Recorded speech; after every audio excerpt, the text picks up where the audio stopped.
कंधमाल जिला चक्कापद ब्लॉक सदर महकुबा बस्तिंगिया बंद रहुछि आरोग्य मंदिर। आरोग्य मंदिर रे जड़े कम्युनिटी हेल्थ ऑफिसर, जड़े पुरुष स्वास्थ्यकर्मी, जड़े महिला स्वास्थ्यकर्मी नियुक्ति पाइछन्ति, किंतु जड़े हेले कर्मचारी मध्य ठीक रे कार्यालय को आसुनथिबा अभियोग हेउछि। फल स्वास्थ्य केन्द्र खोला जाउ नाही। शुणंतु ए नै कोन कहउछन्ति लोके।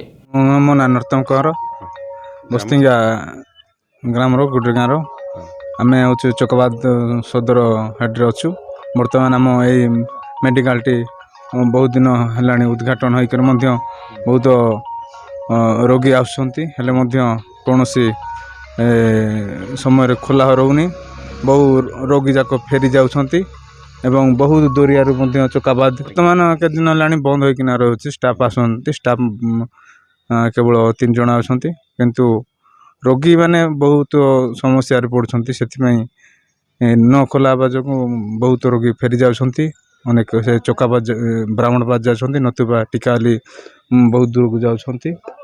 नले रोगी बहुत हंतसंत होई हमर गरीब भाई भौणी एवं समस्त लोक जाक हैरान होउछन्ति। सेति यार पदक्षेप नेबा पई हमर स्वास्थ्य कल्याण विभाग को मु अनुरोध करूछि। चकापाद ब्लॉक चेयरमैन बैनेत्री कंहर मो हेडक्वार्टर रे देखंतु रहिछि आउ क्वार्टर नहीं कि रही, किंतु यही हेडक्वार्टर रे गुटे मेडिकल आमे लागिकरी एठी कहिकरी करैलु, किंतु यही मेडिकल डेली आसिकरी मु देखला परे से केतेबेले आसुची केतेबेले जाउची केही लोक जानि पारु नाहंती। तापरे सखाळु 7 रु 11 पर्यंत सी खुला रखिबा कथा।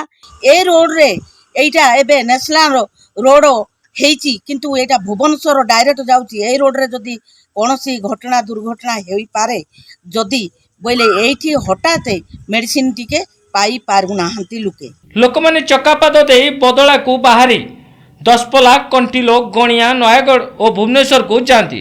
हठात जदि पथचारींकर कौन अघटन घटे ताहले सामान्य चिकित्सा मध्य लोक माने पाई पारंती नाही। ए नै ब्लॉक कार्यालय ठार आरंभ करी जेते अभियोग कले मध्य ताहार कौनसी सुफल मिल पारु नाही।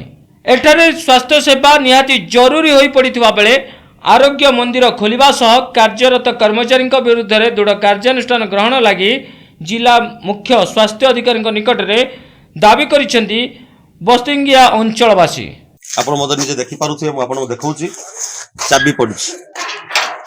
आपण एति अनुमान करूथिबे जे एही स्वास्थ्य विभागर कार्यक्रम को भली चलीछि। तेणु करी एठर लोक माने बहुत असुविधार सम्मुखीन होउछन्ति।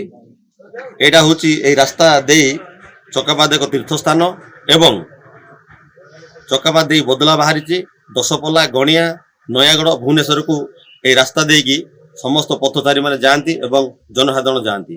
कौन सी भी केतेबेले को समय रे किछि अघटन घटे ताहा भी कहि हेबनी। जदि अघटन घटे ताहले एटे प्राथमिक चिकित्सार भी सुविधा हेई पारु। तेणु जनसाधारण दाबी एया जे यथाशीघ्र एही आरोग्य मंदिर को खुला जाऊ, नचेत जो कर्मचारी माने अछंती तांकु यथाशीघ्र अन्यत्र स्थानांतर करी नूतन कर्मचारी को एठारे पोस्टिंग करने जनसाधारण दाबी रही। बस्तिंग एठार विमल कुमार नायक।